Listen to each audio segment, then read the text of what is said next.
This is a special Veterans Day presentation. Local 3's Salute to Veterans, honoring our local heroes.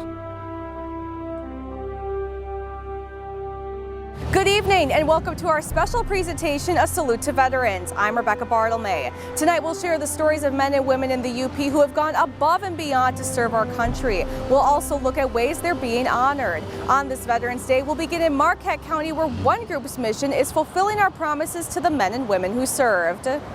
Rolling in is Michael Seckley, a volunteer driver for Disabled American Veterans Chapter 22 and the Marquette County Veteran Transport. He comes from a bloodline of serving. My family had 3 members in the military, my mother, my father, and myself. Michael was in the Air Force for 4 years. Fast forward to retirement from the private sector, and I wanted to give back to the community. The DAV vehicle Michael drives picks up veterans in Marquette County and then takes them to their appointments at the Oscar G. Johnson VA Medical Center in Iron Mountain, and the other stays within appointments in Marquette County. The veterans in a lot of cases are homeless. They don't have their own transportation. They have significant medical needs, and they need the transportation to get the care and needs that they have. One of the things I really enjoy about this is it warms your heart and it warms your soul as a volunteer and a driver, because as you drive these veterans to their appointments, they open up about their lives and their experiences, not necessarily just their medical needs, but where they're from, where they served, what they did, and that's that connection you continue to build. And you actually see joy in their face by having that conversation that you can relate to them and their experiences. Rain, wind, storms, or snow, there are 21 dedicated drivers between both organizations. And just like Michael, many are veterans as well. While you don't have to be a veteran to drive either one of these vehicles as a volunteer, veterans do tend to stay together and want to support each other and help one another, because we can relate to what we went through in the military and the services. So that brings us a special bond with each other. With a background check and a good driving record, Michael says they are always looking for more volunteers to help them out behind the wheel. One of the things I've known since I orient all of the new drivers and take them to Iron Mountain on their first run is the varied background with which they come from. It's amazing, all walks of life. Like I said, veterans, non-veterans from all industry, and they all have the same desire, is to give back some of their time. Most of them are retired, but not all of them, and so they all have that same common desire, is to give back to the community, give back to veterans, and help serve others. For more information about the programs or to volunteer in your UP community, visit upmatters.com. As we continue honoring our veterans, after the break we'll check out what it's like to experience the UP Honor Flight without leaving the Upper Peninsula.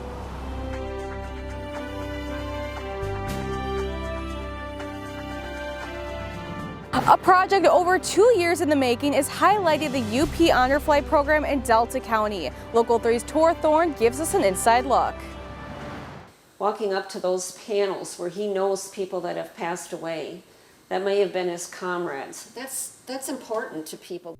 When Paula Waggy heard of plans to bring honor flights to the UP back in 2011, she knew how meaningful the program could be.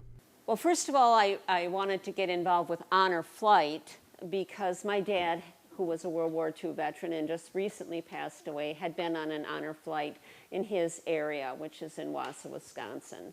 And when Barb did a presentation about needing help to bring the honor flight here to the Upper Peninsula, I was wanting to be a part of that, and my husband as well. 17 missions later, she's hoping to give everyone a taste of what the experience is all about. We were approached by Ann Josma Miller, who has done the Military Museum, which is the museum just before us. And she just thought it'd be nice, from her ending at the 9/11, to bring on the honor flight, to be the legacy of where we are and what we're doing for our veterans, taking them to DC for their tour of honor. Now, over 2 years later, Honor Flight Legacy Museum is bringing Washington, D.C. to the Delta County Chamber of Commerce. We tried to recreate the day of an honor flight here. So we got some airline seats here, then we've done a video that kind of takes a person through the whole day, and then our graphics are of each memorial that we visit. And so we tried to depict that for those that haven't been to DC, so they get a great idea of what it's like. Museum attendees can even make an impact on future missions. We've had some school children since some of the restrictions were lessened. We've had some of the older kids come, so that's been a great piece. We have some little cards that they can write a note on to a veteran, because on the day of the honor flight, we do, on the way home, have mail call. And I have seen many gentlemen tear up from mail call. They find it very heartwarming. The museum gives previous attendees a way to relive their Day of Honor. They're ecstatic, really, about it. When we did have the open house, there were some veterans who had brought their wives, and they sat and watched the video, and I'd see them touch her and say, "Oh, that was so great. Oh, that was so memorable for me." Now, those who may never see an honor flight up close can witness the power of those missions by traveling to Delta County rather than the District of Columbia. You know, sometimes we think we have to go far away to see things, museums or things of that nature. But really, if you're touring through the Upper Peninsula, or you're from Marquette, Ishpeming, Menominee, Marinette, it's just great to come in here and take your time and take in everything of this museum. Plus, with the military museum, it's a chance to learn from the Civil War up to like 9/11, and there's so many good exhibits. It's just a great training piece. History is important for our future, and it's important to young people to know history. It's more than the iPhone, it's more than the Google search, and it's more than video games. It's true life. With a salute to veterans in Escanaba, Tor Thorne, Local 3 News. Next on the Salute to Veterans, we'll meet some of the faces recently seen at a Gulf War reunion in the Upper Peninsula and hear their stories. Welcome back. Recently, veterans of the Upper Peninsula met for a Gulf War reunion. Haley Schoengar joined them to hear their stories. All branches of the military reunited after years of service. I think there's always things that you're going to see that affect you, and the average person will never understand that. So you tend to gravitate towards people with shared experiences. Somebody that, when you need to, you can talk to them about it and they understand. This reunion was not only a chance to reconnect, but build new relationships. Surprisingly, there is a gentleman here that was in one of the other squadrons in my unit, and I got to meet him for the first time. But again, he was even in the same regiment. We were just in different squadrons. So I didn't actually know him, but we've got a lot of shared experiences. But there is that camaraderie, and even between branches. So, you know, we have to work together, and it's important to do that. And you'll find a lot of people that leave the military, they're used to that cohesiveness. They're used to relying on the buddy to the left or the right. And it's important. You know, when you're in a civilian world, it's not necessarily like that. You're kind of on your own, and so I think veterans understand that, and so when we have an opportunity to come together, it's more powerful. With a salute to veterans in Marquette County, Haley Schoengar, Local 3 News. After the break, the role service dogs play in helping our veterans cope with life after the military.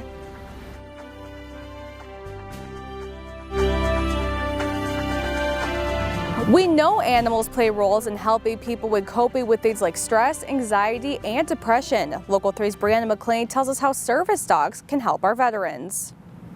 And I started recognizing that, hey, if somebody is going to be able to fix this, they're not going to be human. That's Katie Johnson, the president of Uper Service Dogs, a nonprofit in Rapid River that trains service dogs and skilled companions. The benefits of having a service dog, overall, one of the biggest things is independence. That's what I hear from most people, regardless of what the disability is. Independence is a big one. The story of how Johnson founded the nonprofit starts from her own personal experiences. Johnson served in the Marine Corps from 2006 to 2016 in Iraq and Afghanistan. And just months after returning to the U.S., Johnson started showing symptoms of post-traumatic stress disorder. Maybe 4 to 6 months or something after I came back from Afghanistan, things were full-blown and they were getting bad and they were getting worse and worse and worse. During this time, she began pursuing a career in law enforcement. And what she thought were just temporary feelings turned into something much darker and deeper than she imagined. I became so empty. It was, when I was there, I'd be at work and I'd have this the good smile on my face and everything, and where everything's good, let's go. And then it just took everything out of me to be that other person kind of a thing when I was at work, that when I got home, I had nothing left. The depression was pretty severe. I wouldn't eat for, days at a time. I almost felt like, what's the point of eating? After admitting to herself that she needed help, Johnson was sent to the Wounded Warrior Battalion in North Carolina for treatment. I remember sitting there one time and just thinking, like, there aren't any soul surgeons here. Like, this is not something human beings can help me with. This is beyond man's ability. Johnson was suggested to get a service dog to help her cope with her PTSD. That service dog was Coco, who helped Johnson do simple tasks like going to the grocery store, something she wasn't able to do before Coco. She could perform these various tasks like blocking and posting and things that help maintain some personal space around you.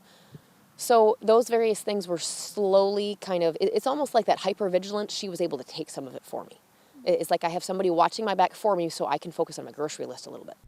When Johnson returned to Michigan from North Carolina, people began to ask her how she received her service dog. Through her own research, she found that there weren't any service dog organizations in the Upper Peninsula. I mean, this is really something that kind of fell in my lap. There was definitely no plans of this. And it went from, that there's a need here. And at first I really felt inadequate to fill that need. Honestly, I still feel inadequate to fill that need. But I guess it kind of came down to somebody has to. In 2017, Johnson founded Uper Service Dogs. Johnson has since retired Coco and finds herself no longer controlled by her PTSD. She hopes she can help others through the nonprofit. There really is hope. There really is help out there. It really is possible to rise above your PTSD. With a salute to veterans in Rapid River, Brianna McLean, Local 3 News. Stay with us as we have one more story to share with you tonight. Local 3 Sports Director Jake Durant will introduce us to a former Michigan Tech athlete who is also a veteran. Lastly for you today, a former Michigan Tech athlete's achievements go far beyond the ice. Jake Durant tells us what makes John French of the Copper Country a remarkable veteran. I was 3 years old. I remember sitting at the end of the table eating cornflakes. My dad came home from work. He worked third shift at the time, and he was talking to my mother, and she says, "Hey, well, do you think John would like to play hockey?" And I remember, well, I don't know, ask him. And that's kind of where it started. He took me over, we got equipment, learned how to skate, and then after that I was kind of addicted to it.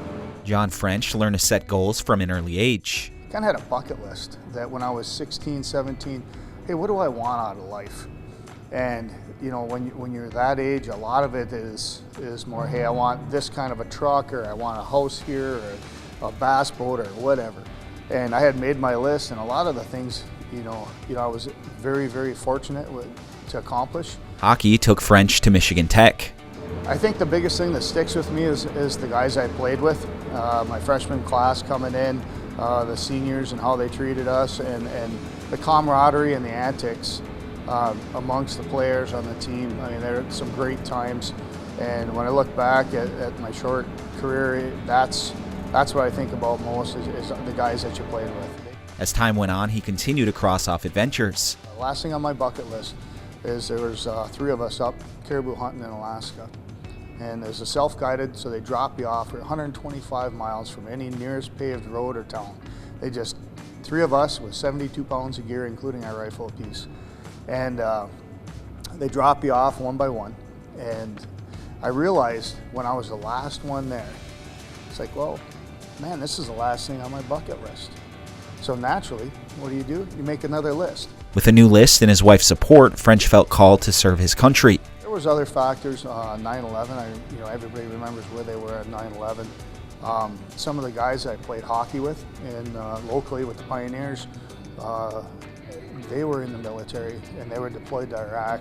They had kids. I didn't have kids, and it was just one of those things where maybe naive thinking, but if I went, maybe one of those guys wouldn't have to go. They could stay home. French joined the Army on September 7, 2007 to become a combat engineer. A year later, he was headed to war. Our job over there was route recon, route clearance.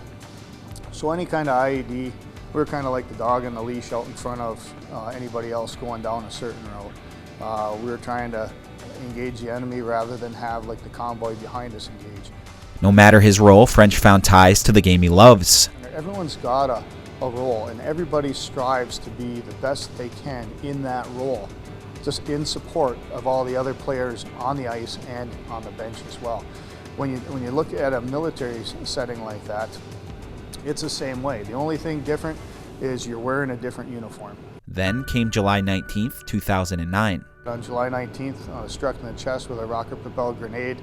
Came through the turret, detonated on the front chest plate, and first of all, there was, you'd think it would hurt. It wasn't that bad. It didn't hurt that much. It knocked me back in the turret. I was in the turret. I was a gunner in one of the lead gun trucks, and it knocked me back into the back.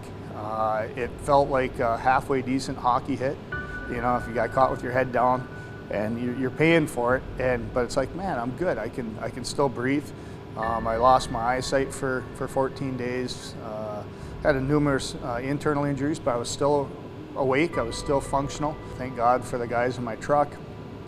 They were all wounded. Every single one of them was wounded, and we all helped together and finished putting the tourniquets on myself and kept moving down the road. And just like in hockey, if you get railroaded or run from behind or cheap shotted, the other guys on your team, which happened to be my platoon, are going to stick up for you. And that's what they did. They fought back the enemy. They made sure that I was safe, that our entire truck was safe, and they brought in a medevac and got us all out. Recovery was slow. I wish I didn't leave. Wish I didn't have to leave. But at the time, part of my right arm was missing. My right elbow was blown off. I was pretty banged up, more than they thought. And they shipped me back to the States, and that's where I started my recovery. Before French could leave the hospital, he needed his next 3 goals. I want to be able to eat right-handed again. I want to be able to fire a firearm, long gun, right-handed again. I want to be able to play hockey. And right off the bat, everyone's kind of chuckled, like, wow, you got to be reasonable about your goals. And my retort was, they're my goals, not yours. I'll find a way. No injury could keep him away from the ice. He put a full artificial elbow in me.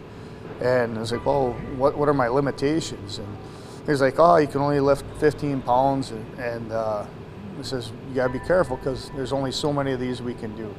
And he said, do you have any questions for me? I'm like, well, yeah, actually, how long before I can get back on the ice and start playing hockey? He chuckled and he said, no, it ain't going to happen. And I'm like, no, seriously. And he's like, yeah, no, it ain't going to happen. French's bucket list is far from empty. Every year I go back for an annual checkup, and I didn't tell the doctor what I was doing. But after the second or third time, he's like, you know what? I don't know what you're doing, but whatever you're doing, keep doing it. So I kind of took it as, hey, you're playing hockey? I'm going to write you a script to play hockey. Go play some hockey. With a salute to veterans in the Copper Country, Jake Durant, Local 3 News. Thank you for joining us this evening. To all veterans, active duty members, and their families, thank you for your service and sacrifice. I'm Rebecca Bartlemay. Have a good night.